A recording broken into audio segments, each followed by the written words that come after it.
Bonjour à tous, Ludovic Leclerc, votre analyste pour belgianinvestor.be. Voici une vidéo de présentation de l'évolution du pétrole après la réunion de ce dimanche à Doha, au Qatar, où n'a pas été possible de trouver un accord entre l'Iran et les autres nations producteurs de pétrole. On va un peu voir quelles sont pour l'instant les conséquences sur l'évolution des cours du pétrole.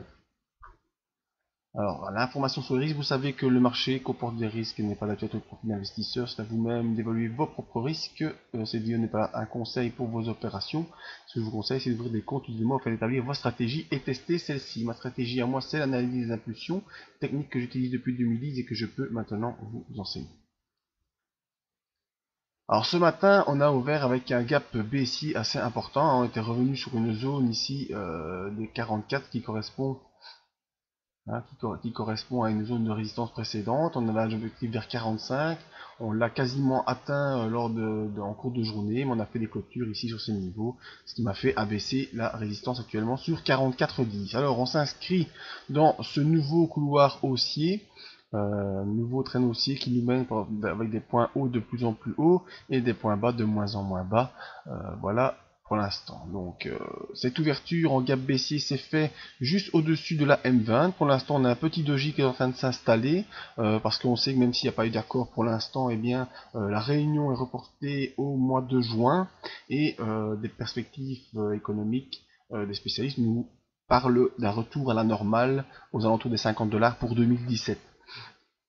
Donc voilà, on est ici au mois de mai 2016, en étant pour l'instant que je vous le disais, donc avec, je vais vous l'agrandir, ce gap baissier qu'on a eu ce matin à l'ouverture, mais vous voyez que ce gap s'inscrit pour l'instant au-dessus de la M20, M20 qui est à 40,83. Alors qu'est-ce qu'il faut maintenant surveiller, c'est ne pas aller faire des points plus bas que ce point-ci, et ne pas sortir de ce range haussier. Tant qu'on ne sort pas de ce range haussier, eh bien, les perspectives techniques d'un retour vers les 50, il y a un point technique vers 52,54, mais bon, les spécialistes nous parlent d'un point vers les 50 $, qui est un chiffre assez rond. Donc on peut toujours pour l'instant viser cet objectif. La première chose est de rejoindre la zone des 44,10 et de franchir celle-ci en continuant de s'inscrire dans des vagues qui vont de plus en plus haut avec des points bas de moins en moins bas. Donc comme je vous le disais, l'ouverture s'est faite en gap baissier, mais il se passe pas grand chose. On joue ici tout proche de la zone de la M20, donc tout proche des elle a combien la M20 ici, proche des 40, 77, hein. On est là, on joue autour de ça depuis le début de la journée. Il ne se passe donc pas grand chose. L'impulsion haussière qui est en cours depuis le début du mois de janvier, enfin la milieu du mois de janvier, n'est pour l'instant pas en cause. On est bel et bien repassé au-dessus de cette zone de latéralisation entre 37 et 35. On est venu faire le pullback, on a accéléré, on a fait un point plus haut. Et ici, suite à l'indécision, je vais dire, de cette réunion, eh bien, on revient sur la M20 simplement. Pas de gros danger pour l'instant pour ceux qui sont placés à la hausse sur le pétrole. Ça ne pourra que rester bénéfique dans l'avenir. Alors un petit tour rapide sur les indices, parce que forcément cela a eu des conséquences un peu partout, cette réunion. Au niveau de l'euro-dollar, on est toujours aussi coincé en dessous de la M20, on a franchi les 13,18 qui était une zone de support. Sur l'or, qu'est-ce qui se passe sur l'or? Eh bien, on revient un petit peu à la hausse parce que on avait baissé en dessous d'une zone support des 1234. Non, c'est pas ça, c'est un trade qui est en cours. On avait un peu baissé. Pour l'instant, si on fait un rebond, c'est bon parce qu'on aura fait un point bas moins bas que le précédent, donc on peut espérer aller faire un point haut plus haut que le précédent. Et pour l'instant, sur les futurs du SP500, vous voyez qu'on a eu un gap d'ouverture baissier aussi.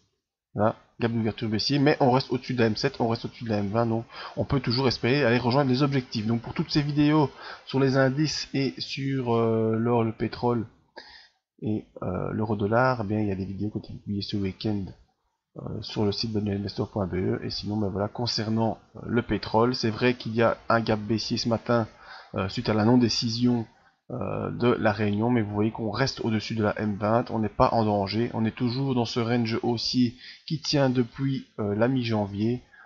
Voilà, l'important est de ne pas reflouer sous les 40 et surtout de ne pas sortir de ce range qui pour l'instant reste haussier avec un objectif lointain des 50 $ pour espérer pour 2017 ou peut-être courant de l'année 2016, on ne sait pas. On se tient au courant de toute façon via les vidéos Si vous voulez ne rien rater des prochaines analyses, je vous invite à venir vous inscrire en bas de page sur la mailing list ou venir nous suivre sur Twitter, Facebook et la chaîne YouTube.